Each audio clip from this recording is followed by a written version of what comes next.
Well, my let's keep it real people. I've been threatening, I've been promising. You're like, where is your friend, your mentor? You know, that dude you call Matt.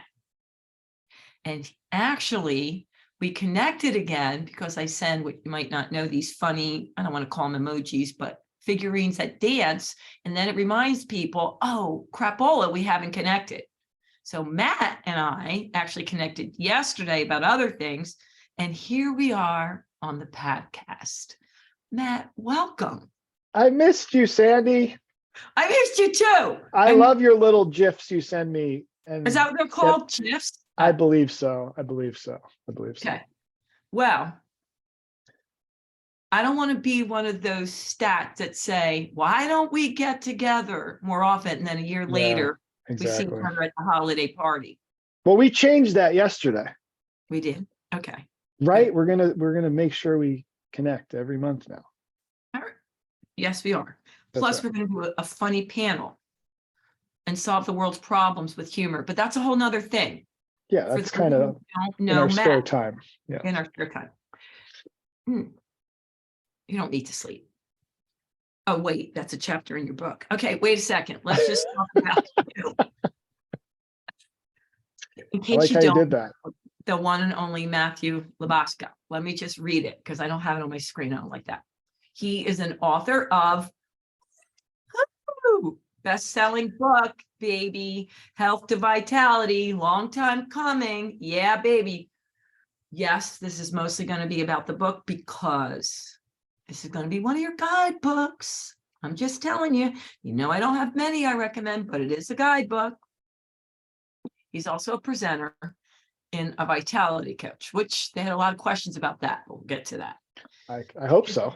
In psychology from Rutgers College, is a movement specialist, practitioner of applied modern psychology. This I do not know. I don't know if this is new. And HeartMath Institute Resilience Coach. When did that happen? It's all true. It happened officially last year, but I've been studying with HeartMath.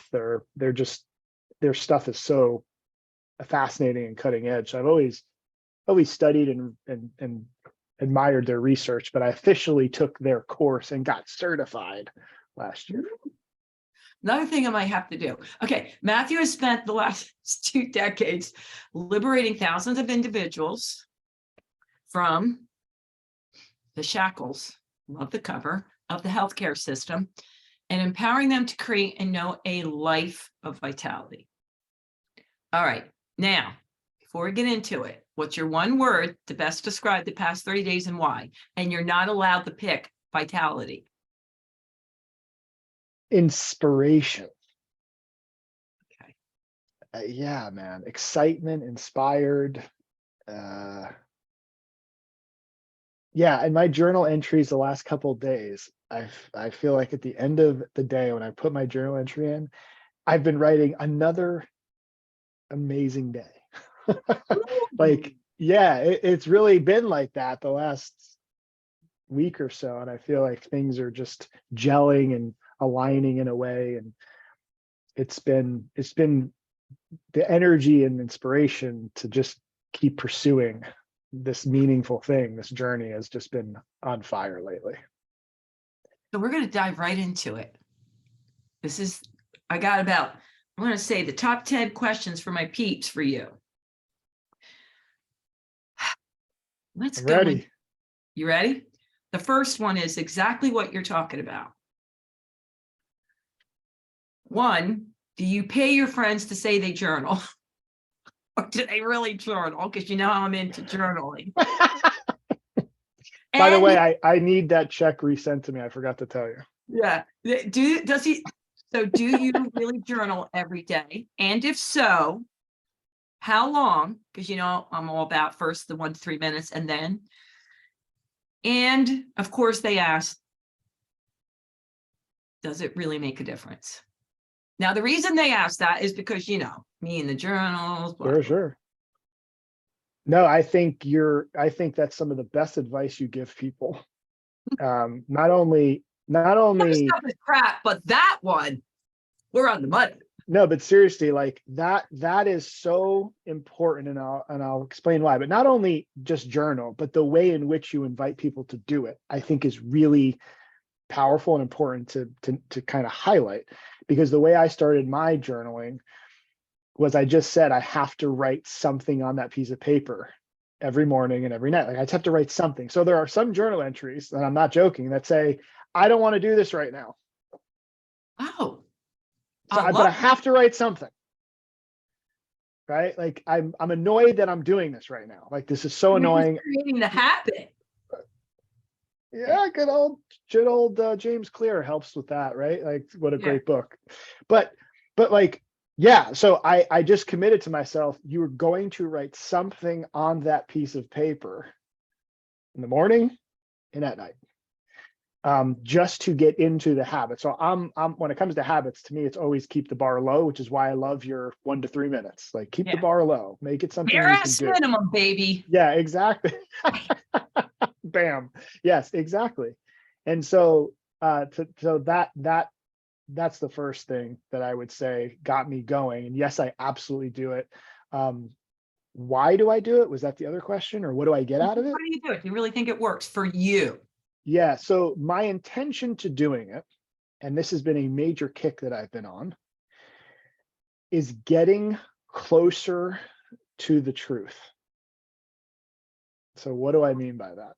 Yes. Well, that's a big word that I just said, the TRUTH. What the hell does that mean? All right, go ahead.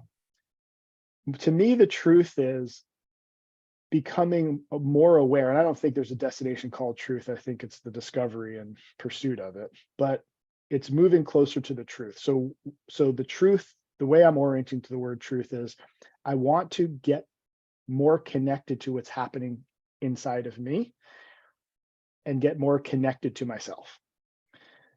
So stopping, and I do believe, doing this work and coaching people for quite some time now, like the only way to really do this is we have to slow down. If we don't slow down, we can't see what's there. We're going to be on those, we'll call them automatic pilot, old schemas, templates that is important for us to have. The brain needs this cognitive unconscious templates because we have to be able to act fast in the world. We wouldn't be able to survive. We can't stop and slow down and analyze everything. We wouldn't be able to function. So there's different parts of the brain. You know, the Thinking Fast, Thinking Slow is a great book. I can't remember the author's name, but he talks about, you know, the brain that thinks very quickly and the brain that slows down and analyzes. You know, I don't know if you've heard this, Sandy, but how many animals did Moses bring on the ark? Do you know? No, I don't. Oh God, I should know, right? Yeah, right. Like, you know, the ark and the animals and all Yeah, that. I know. The giraffe, elephant. Yeah. Do you remember how many of each animal Moses brought on the ark? 2 of everything, they said. Yes, exactly. But it wasn't Moses. It was Noah. So this is an example he uses in the book, that the brain goes so fast that it didn't slow down to actually listen to what I said. It just assumed, oh, the ark, you know what I mean? It's Noah, not Moses. And so the brain has a tendency to do this. We just go so fast. Tricky. And we need to do it in order to function in the world. So my whole point is, what I've realized. Not to study my religion. Well, besides that, you need to catch up on your religion. But Go ahead. But we have to slow down in order to get connected to what is and acknowledge what's happening. And so the journaling is one of the things I've been doing to slow myself down, to get more connected to what's actually happening. And I can tell you what I've discovered through this process, even recently, if you want me to keep going. I mean, I know we have so much to talk about. We can really go on our little rides together. Okay. You go down that lane and it opens up all these other amazing doors. What I've noticed is, like, when I would wake up in the morning, I would have this sense, and it's this interesting thing that I've realized has been there for a long time, that there's this restlessness, whether you want to call it restless, anxiety, and this need to get downstairs. Okay, so our bedroom's on the second floor. Yeah. Yeah.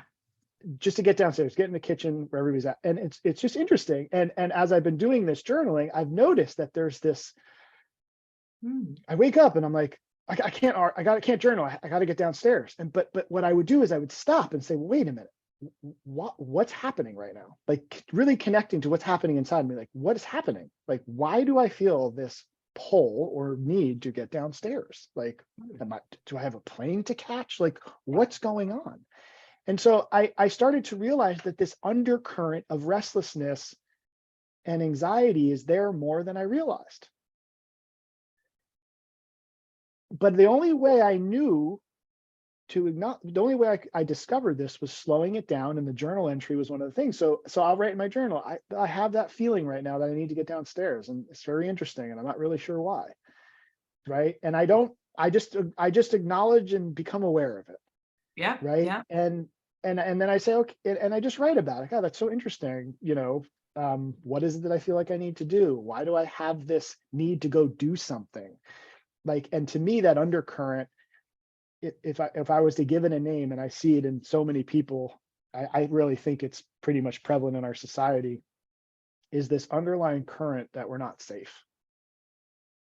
There's something we have to do to regulate this thing that's inside of us, that everything's okay. Like it's okay, I'm okay. And so again, I know we are definitely jumping off this No, call we're not. We're not. on some things, but No, we're not. and I've reflected on this a lot, and again, we could keep going here if you wanted to, but the journaling has been so freaking powerful. Yeah. I'm learning so much about me.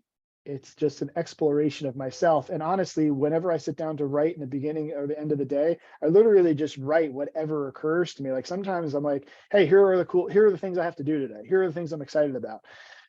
Hey, I had at the end of the day, hey, I had that, like a thing that was on my God, I had that interaction with my son today, and I just didn't like how I showed up there. Like I was short with him, or I really want to look at how I can, like, there's something communicating to me emotionally that I didn't like the way I showed up there. I want to learn from that.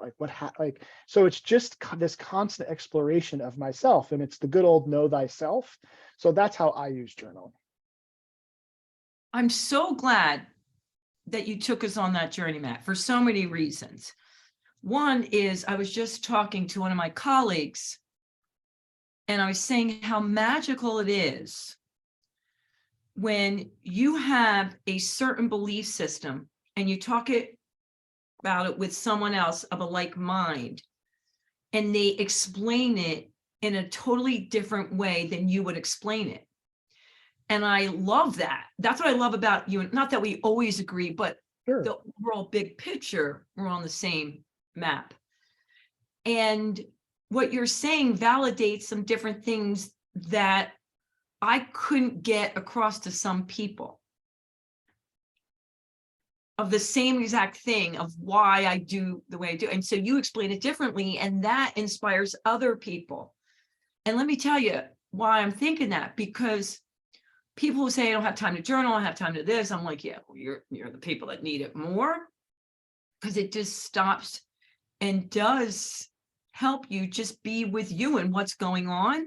But the thing that I say, because I get a lot of people that say the same thing to me, well, I can't stop in the bed. I got to go downstairs. I got to make the call, whatever it is they're rushing to. So I say, okie dokie. What if 30 seconds before your feetsies hit the floor, you just sit there and breathe and think about a word of how you want to show up today? And what inevitably happens when they go, okay, I can do 30 seconds, they do a little more. Mm-hmm. Do you know what I mean? And then 100%, sometimes yeah. they even have the journal by their bedside, so they don't run out of bed and make sure the kids aren't throwing the cereal all over, catching the buzz, the spouse didn't make the coffee. It's just those times. But you said it totally different, and I love that. And the same thing with you, I haven't heard it said this way before. Getting to know you, and you said it was discovery of truth. And that to me is the thing that regulates us. Because I got slammed with this all the time. And because you're coming on, they're like, you are two people to talk about it. So a lot of people who are exploring what they're all about on the edge and think it's possible to change, but they're not quite sure. Say, you self-help people, and in a fun way, all say the same thing, but then come up with, no, it's not living, it's vitality. No, it's not loving, it's love. It's not this system, it's that. And they use word, you and I were talking about this a few years ago, you don't even remember. It's not joy, it's peace. And we use like the words, and a lot of us, they feel, go, no, it's all about the dream. No. It's all about connecting you. No. And we get hung up on these one words when we're all kind of saying the same thing. And basically they want to know, I'll quote one person, what the hell? I agree with them. I think most of what's, and again, here's my little jaded perspective. Your opinion is Matt, yes, so it's yeah, sure. I think we are in a world where everybody's being coached to find their niche, to be different, to stand out. And so there's a ton of wordsmithing and semantic-y language. And wait, say that again. Wordsmithing. I love that. Yeah. You know, it's like, hey, I don't do 8-minute abs, I do 7-minute abs. You know what I mean? Like, that's my product, right? You know, and so I totally get why people think that, and I think you guys are 100% spot on, and it is a little nauseating. And I was actually on a call yesterday with these people that are helping me, like, you know, who's your audience and what's your avatar and what do you do? And you know what I mean? Like the classic conversation, right? You know exactly. And I yeah, and I literally, they're asking me these questions and I'm just like, they could see I'm getting annoyed and like I'm frustrated. I can't get the words to come out of my mouth. Yeah. And the guy says to me, listen, I know I put you on the spot, don't worry about it. I go, no, it's not that. It's like, I'm just so tired of saying the same, it's everybody says the same thing. It's the same crap, just said in a different way. And so I totally agree with whoever wrote that. And I think you're right. And I think, and again, this is me, so take it as you know, whatever. I think most of the stuff out there is smoke and mirrors. I do think there are some incredible people doing incredible things. It's just, you just gotta sieve through it, you know? Yeah. So I what the hell, I hear you, and it frustrates me. And I guess, I don't know if there was a question there besides what the hell. They want your opinion. Yeah, I mean, I get it. I really do. And, you know, one of my things, and I said to the guy, I said, listen, one of the things that I have practiced in my practice is I don't want to tell you what I do. I want to show you. And so I kid you not, I had a lady come in last week that was told she needed surgery on her shoulder. Now I could get on the phone with her and say, yeah, man, I will give you vitality, not health. And you should come see me. And I'm going to do the vitality thing. You don't want to do the health, like, whatever, who cares? I don't even know what the hell you're even saying right now. Right. And so instead I'm like, come in and let me show you let me see if I can help you, first of all, because if you said you need surgery, maybe you do. I don't know. Right. But send me your MRIs. Let me look at them, blah, blah, blah, blah, blah, blah, blah, blah, blah. And so she comes in and I'm like, she sent me her MRIs. I'm like, all right, you have a tear in your rotator cuff. I've seen 1,000 times worse MRIs on shoulders. But so far from the MRI, I don't see, oh my God, definitely surgery. So she comes in. Yeah. Okay, well, this is me saying to myself, okay, sorry, this is me saying this to myself. Sorry, is this gonna be kicked off the air, man? Like, are we gonna get booted? Sorry. All right. Sorry.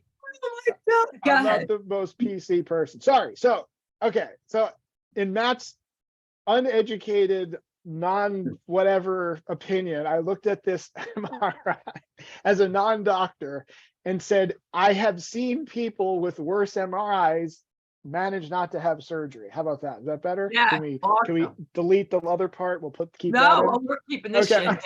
Go for it. Go ahead. And so she came in and I'm like, all right, well, let me evaluate this. Let me see what's going on. And I looked at her and, I was like, all right, clearly there's an injury here. Yeah. I said to myself, I said, man, I just don't feel like, I don't think we're at the level where she needs surgery. I think Yeah. if we do the proper things, like the system heals itself. And I think we can create an environment. This is what myself, I said, all right, well, I'm going to just try a couple things. And I kid you not, I know some people are listening to this, some people are watching this, but she came in and she could move her arm past this point of, like, she could get it higher than this. And when I asked her to put her arm behind her back, she could barely, that's as far as she could go. I said, all right, let me just try a couple things on her. Okay. Because I'll know very quickly if I'll be able to help her. And so I did a couple things. I got her shoulder, I got some things moving that were clearly stuck, and it was tissue that was stuck way before the injury, where she fell on her shoulder. And it wasn't even like she fell off a horse. It was a relatively, as far as falls go, it wasn't like a major fall.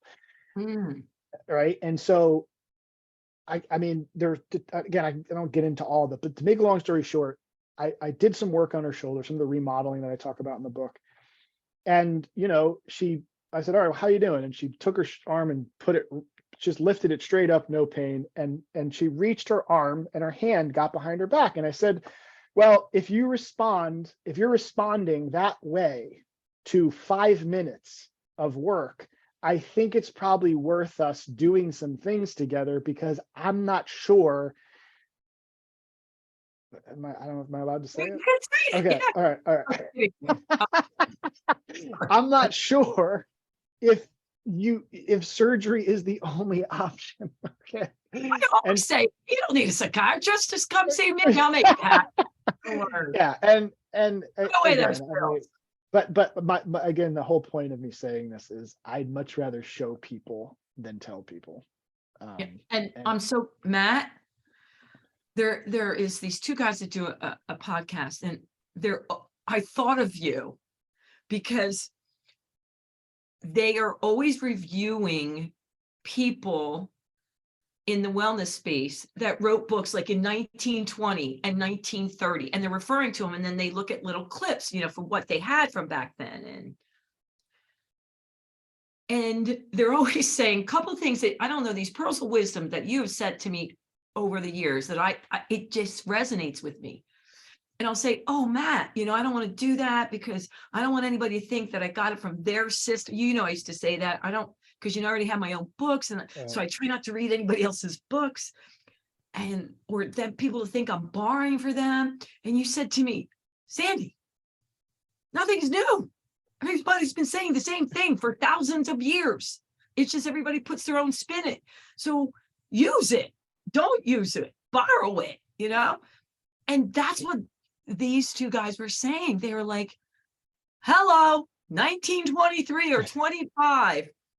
Same thing. But they also say this. Don't take our word for it. I mean, we're trying to do our part and expose you to this, but one of these may work for you. And you might resonate with this one versus that one, or this one. Go explore and see which ones guide you on your, and I love that. That to me resonates, as well as, let's get right into the third question then, because this is my sticky Wiccan. Ooh, I love sticky Wiccans. Yeah, and I have to get over it. I can't wait to hear what this one is, man. Oh, the suspense is killing me. With me too, putting together from my keynote, my TEDx, it's like, what makes you different? What's the one idea that the whole world doesn't know? And in my head goes nothing. I know it all. It's just how I'm going to present, inspire it. But I keep getting asked, well, doesn't your book have a system? Doesn't your book have a system? And all of a sudden my shoulders go up like this. That's probably why my neck was tight. And I go, It's not a system, it's a guidebook. Okay, calm down. No. It's a guidebook. It's just to help them on their path, on their journey. And they're like, okay, so it's a system. So I think I have an issue with it because there are systems and maybe they're loose systems. So they said, we want to hear what your Matt thinks about you on this issue, because I do feel there are amazing systems out there. Here's my thing, Matt, before I go off on a whole nother tangent. I am fortunate enough to have the most, I think, brilliant people and the most loving people on my podcast. I'm not kidding you. For 10 years, I attract people coming from peace, love, and joy who truly want to make a difference in the world. So let's just check that off. I feel so blessed. You are on a whole nother planet because I just love you to pieces. Brother from another mother. Okay, so that being said, many of them, and I do this on purpose, will come on with their belief system and or a system. And that's it. It's the Holy Grail. And even if you want to go into just, let's do something easy like food. I don't even know what the Mediterranean's called, but like the caveman thing, or then the vegan, and then and these are doctors and scientists, and they believe this is the way. And I truly believe with all my heart they do. And I think they're successful in part because of that, because they are so focused. I'm like a jack of all trades and master of none sometimes, but it's because I embrace it all, you know, and I think, well, and then I read your food section. That's totally different. And so not today, but okay, so you'll get that if you read his book. So my question, is it me getting over that? Like, it's just semantics? Because I keep saying, no, it's a guidebook. It's not a system. Well, they want you to slap me around, you know what I mean? Well, yeah. They're into that, huh? All right. No, I'm saying. That's another show. Okay, sorry. Wrong podcast. My perception. Sex experts on. Oh, yeah? Ooh. Is that so? You are doing a different type of podcast. Got it. Well-being. It's all about well-being. Oh, gotcha. Go ahead. I'm Semantics listening. again. All right. My perception is for this idea of a system, I perceive you feel like it restrains you or keeps you like stuck in one way of doing something. That I don't want people to think this is the only way. Yeah, I got you. You know, and I think it also it has you take a stand and say, hey, this, because there are things that you would stand for and say, hey, this is what I believe in. Yes, I would. Exactly. So those are things that you are saying, hey, this is like, I believe this to be the way to treat another human. Yes. Okay. So there is a place where you say this is the belief.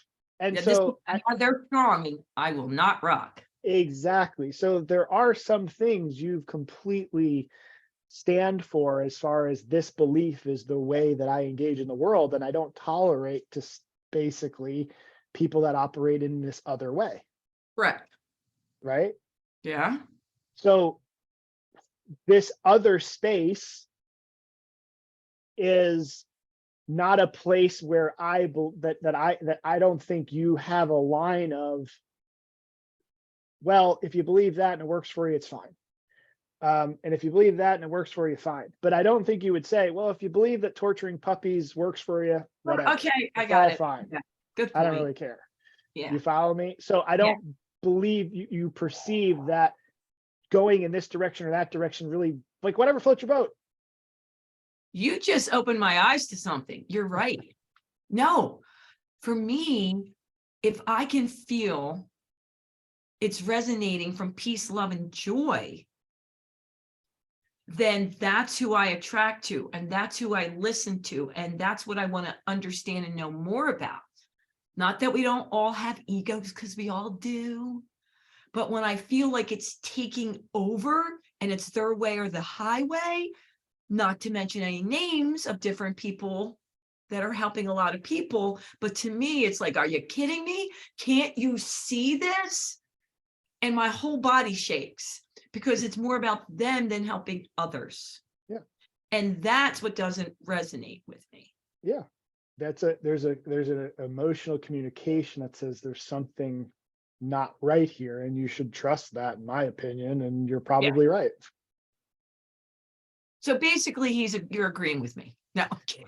Well, no, I understand why you're hesitant to have a system. Now, I will say the other side of that coin is, if you want to have the impact that I know you're intending to have, people do need steps and guidelines, because you're right. at least to get started, right? Yeah. And so the challenge can be to create I think of it as like a guide or a template for them to explore these things themselves. Like, to me, how do we empower people to discover their truth?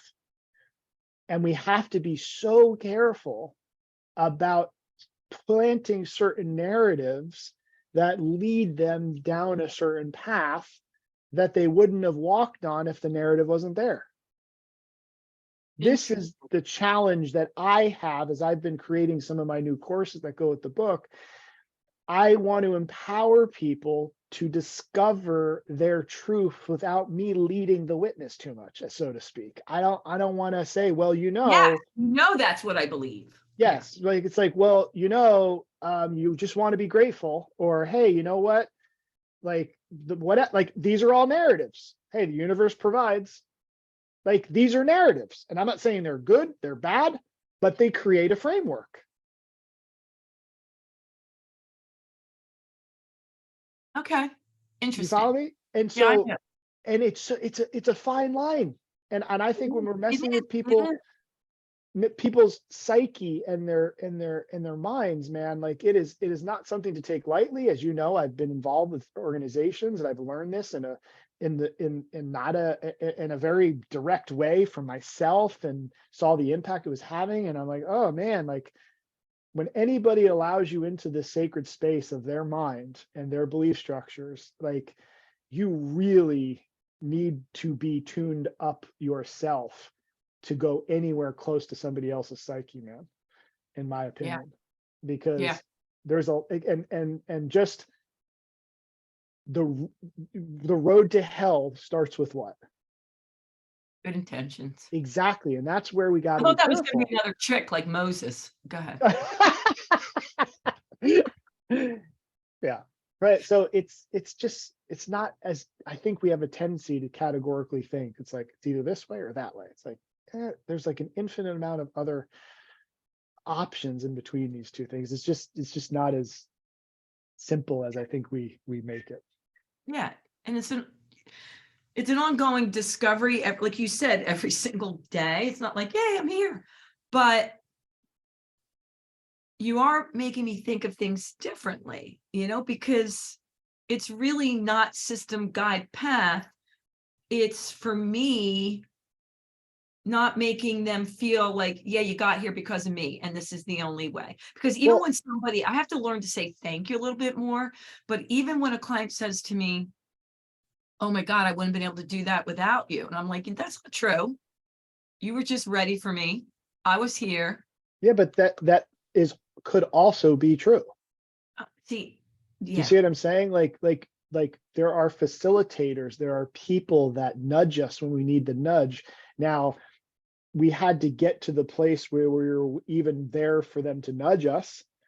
So to me, it's a collective effort. Like, when we learn how to work interdependent with our environment and others, it's a win for everybody. I think, the overcorrection that can happen is, I've been dependent, so now I'm going to be independent, and I'm going to be reliant on myself, and I'm only, it's like, it's an overcorrection. It's like, no, learn how to be interdependent. Know that nobody that's accomplished anything did it by themselves. I don't care who you are. That's true. Everybody had somebody helping and guiding and nudging, and it was all part of the process. Yeah. So yeah, people are going to bump into you, Sandy, and they're going to be nudged in a lot of extremely helpful ways, and you should own that. Good point. You've had an incredible influence on my life. See, I have to go, thank you. Yeah, good job. See, I'm giving you an opportunity. And no, I did it. And guess what? We've mutually benefited from knowing each other. Our relationship is mutually beneficial. Like, you know what I'm saying? Like, relationships don't work if both parties are not benefiting in some way to move towards the thing that's meaningful to them. I just had an enlightenment. So I know what it is for some of it for me. And I've seen this. I'm sure you have too.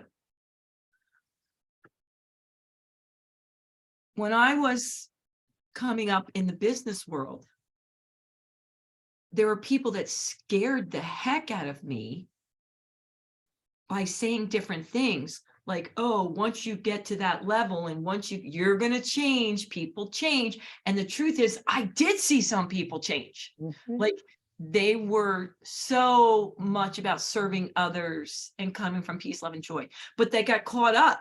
And then someone's like, well, if you do this, but you don't do this, well, and that line that we were talking about got really blurry because they were on an upswing and you'll help more people and you'll do this, but really I'm like, and I think, Matt, for me, a lot, I'm like, I'm so sometimes scared I don't want to do that I hold myself back like, oh no, I don't want to be that way. It's So an overcorrection. yes. That's an overcorrection. Yeah. Do you follow me? Yeah. It's an overcorrection. You should be mindful of that, in my opinion. Yeah. Because that's a fear that's legit. It's a legitimate communication from our system. Yeah. Hey, and the way to integrate the communication is I need to be mindful as I grow and as I become a greater influencer, as I have more resources, because I want to make sure my mission stays my mission. Yeah. So I'm going to put in place things that keep me accountable to the mission, as an example. I love that. You're brilliant. You're wise. You're amazing. Okay. No, note to self. All right. Let's get into the book. Now, you know, I love Matt, but even though I love him, I wouldn't have brought him on about this book. I very rarely do this. I said at the beginning, I'm going to say it again. Whether the system or guidebook or pathway, the way you put this together, you were definitely connected to your higher source, your inner voice. It is brilliant. I love the pillars. I do. I love pillar 1, movement, pillar 2, systemic, and pillar 3, the mind. And I like the way you break it down. And there's so many pearls of wisdom in here. And really, I honestly believe this. There isn't anyone who couldn't benefit from this book. Because, you know, somebody to say this is for this person, this is for that. It really does cover all aspects. And depending on which area like you want to home into, it's there for you. That being said, and they're definitely going to get the book, and make sure you rate it, because I'm so bad at saying that for myself, but rate, because it really does help. And he's got a lot of stars already. But some sections I blocked off because I had my friends here. Now, I want to just have a disclaimer. They may have had a few wines before they had the book. Okay. Ooh, this is going to be good. And then they were going to different things. So I marked off. And I used the card that says, I like that idea. So there you go. I saw that. But let's go into, we're going to come back to sugar because I don't want to home in on that. But the time we have, which is about what started the conversation about semantics and words. Let's talk about your view on emotions. Oh, okay. So we're going to take a small topic. It's, I know. Yeah. I, No, I I'm get glad you picked that one because honestly, it's one of the ones I'm it. so. And there's things that, Matt says in here, like the danger of pursuing happiness. But then again, you do break it down, which I like. The biological purpose of emotions may be different in other people's viewpoints. But the thing that I'm sure you get asked a lot, and they homed in on, is why you should not try to manage, mitigate, or avoid stress. And I Yeah. know this is a big topic, Yes and no. and there's a lot to unpack, but again, not a doctor, buy the book. Okay. Sorry, that was just my humor. And I know we may not get into the movement stuff, remodel, reprogram, condition, enhance, but that's brilliant too. But I want to get into this because this was a whole night of them going through, going, huh? What? Wait a minute. See, you people Yeah, are well, confusing me. And they said the same, it's like the nutrition world. yeah, it's true. Only They're right. So They're right. So I'll start by saying the entire book aligns with one giant philosophy or truth in as far as I have seen clinically and practically. And then I'll go into the stress thing because I think it leads into it, Sandy. here's an overview. Yeah. Wait, let me get my emotions in check. Okay. All right. There's the fundamental principle that I'm operating from across the board in the book. And like I said, it's based on clinical experience and practical application of myself. And like I said, working with the clients for 2 decades now, is there's a baseline assumption that the body knows better than us and the body's on our side. And I've said at my clinic for many years that, and this is before I even really understood the stress thing the way I do today, is the biggest thing we need to do is get out of the body's way, because it usually knows what needs to happen, and what it's doing, there is tens of thousands of years of evolution and adaptation and reason for what it's doing. So instead of assuming what it's doing is wrong, bad, we should eliminate, maybe we just don't understand it. Maybe we need to understand it better, okay? As opposed to having these things told to us, narratives that say, oh, that's wrong what your body's doing, but don't worry, we have a thing that can fix it. That happens to be connected to $1 billion industry. I'm sorry. I don't know. I don't think that's a coincidence. Call it collateral damage. Call it, excuse me, not collateral damage for sure. That was a Freudian slip, but call it unintended consequences. But so that baseline premise, and when with this lady that came with the shoulder problem, it's like, how do I put the body in a position so it can do what it does best, which is heal itself? So I'm not healing this rotator cuff. I'm not magically making it better. Just because she was able to lift her arm up doesn't mean that muscle's are magically not torn anymore. That's ridiculous. It's still torn. And this is the conversation I have to have with her is, listen, I know it feels better, but understand, like, there's still a tear there. So the system needs to repair and heal it. I'm just putting your shoulder in an environment that allows the system to do what it's designed to do, which is to heal it. So I'm trying to get us out of the way of the body doing what it does in such an incredibly miraculous way. Okay, so that's the bigger context. Is that, you with me, Sandy? That's pearls of wisdom. That's something that you guys should keep rewinding and listen to again or watch again, because that has never been said like that before. At least don't, Marcia. Go ahead. Okay, and so from that context, when you think about stress, the stress response, and you think about why the body would be doing this from a very just simple standpoint, stress response is the mobilization of resources. It's the mobilization of glucose, it's the mobilization of oxygen, like your heart rate goes up, like the body basically mobilizes resources to take action. Is that fair? Yes? Say that again. The stress response mobilizes resources for us to be in high action. Okay. Okay. Right? Like it's the heart rate goes up, our slums, like the blood goes to the goes to the extreme. Like there's a whole cascade of events happening that basically nudge us to be in high action. Now, why would the body do that? And here's the reason.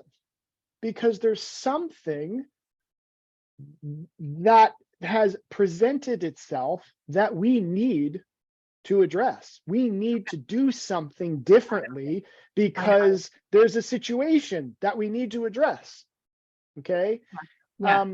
And so like, think of it like a light on your dashboard going off, like your tire, the tire pressure on your right front tire is losing air.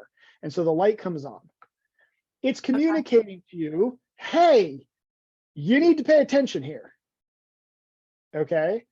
And so, but it could be annoying to have these signals going off while you're driving. So, and we don't have time to friggin' deal with whatever the thing is that might be the problem. So we create these hacks to shut it off, like breathing. Oh, let me breathe for 90 seconds and the stress will go away. That's like me saying, if you want that light on your dashboard that's telling you your tire's leaking air to go off because it's annoying you, just hold this button down for 90 seconds and it'll disappear. Ah, this is so great. I don't have to deal with it right now. Okay. Instead, wait a minute. I wish we had 2 more hours, but we don't. Well, okay. I mean, you opened up this is a monster subject. I know. Okay, but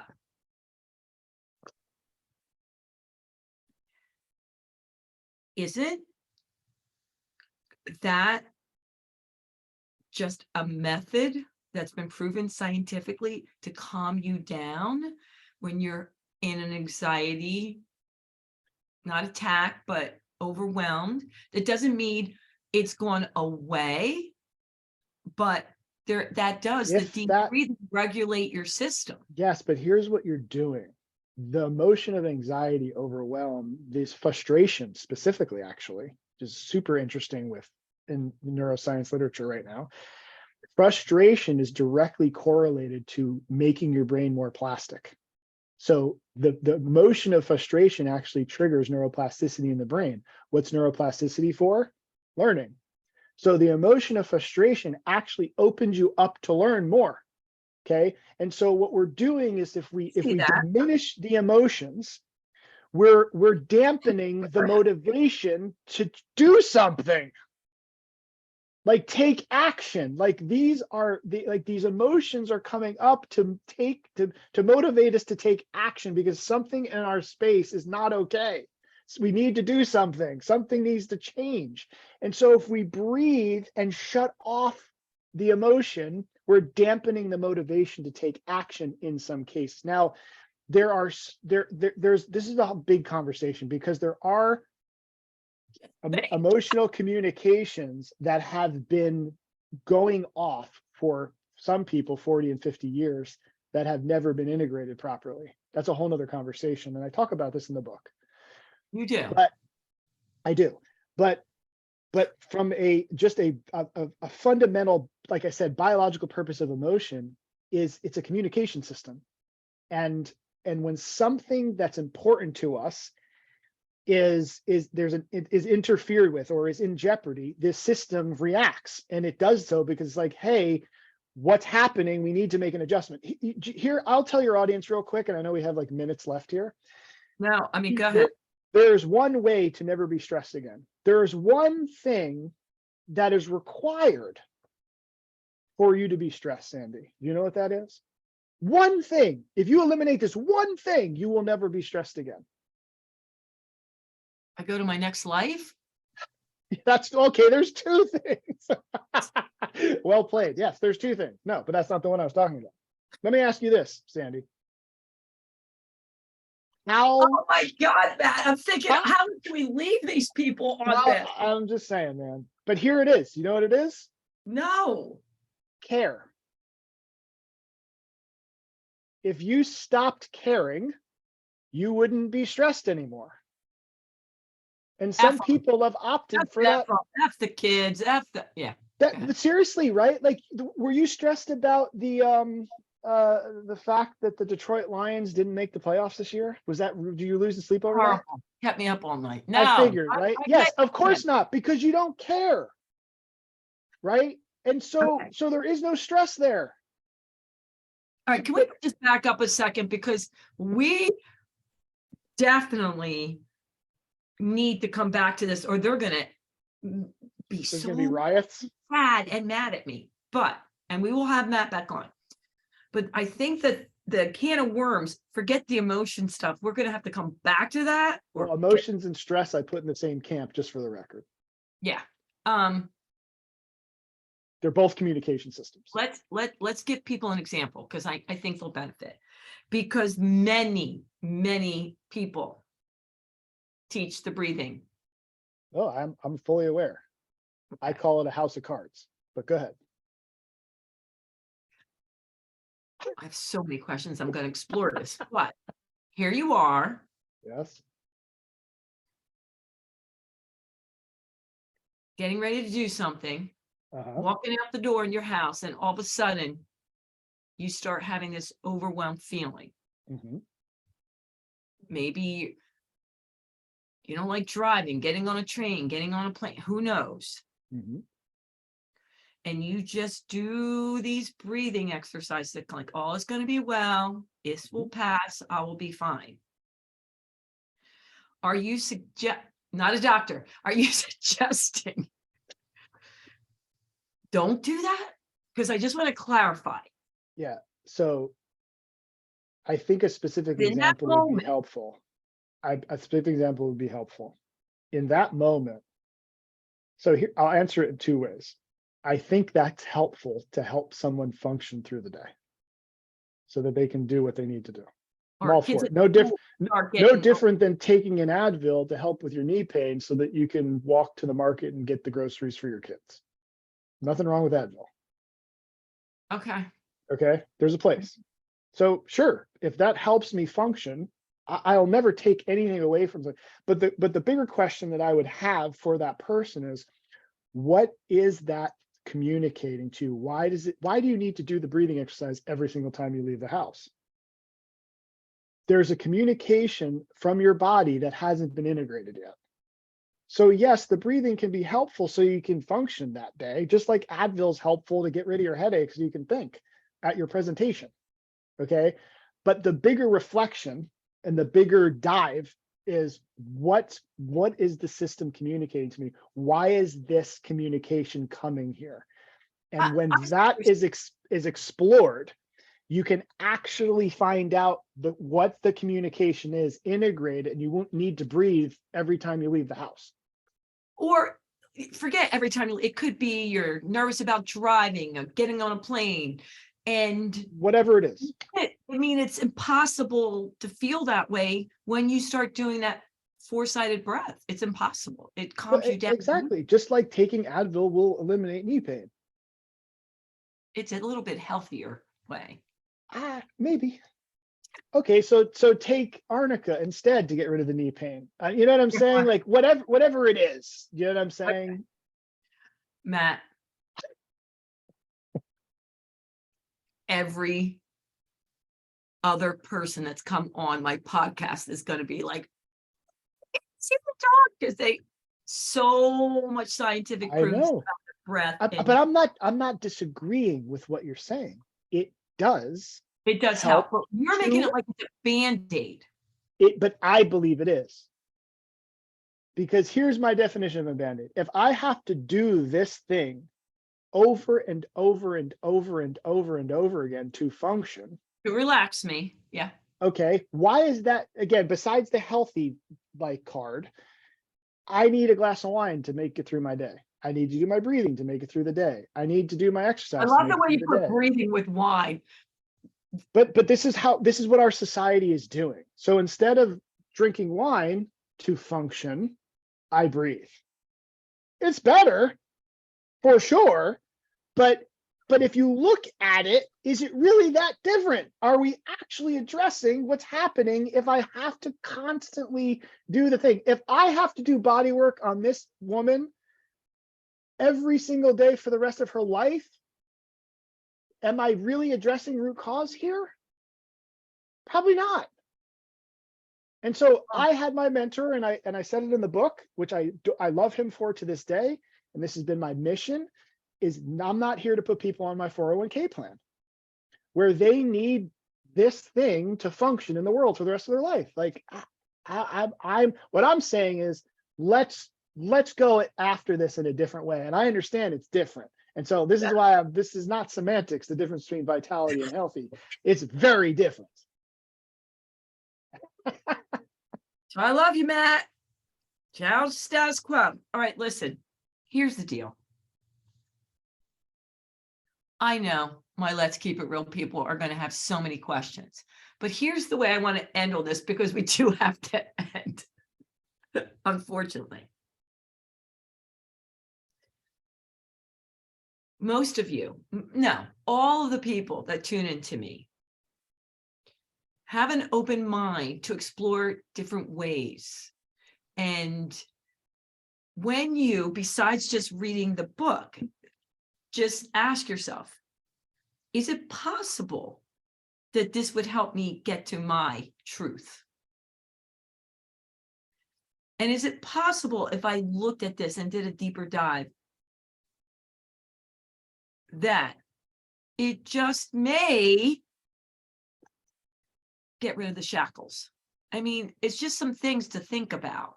And I know many of you, if you read the entire book, you'd be like, okay, now the whole thing, it makes sense. So this is what I'm going to ask you to do, Matt. Tell us where they can find you. Because I know besides the book, when this goes out, there might be an app coming up. I did. So they can do workshops and work with you as well.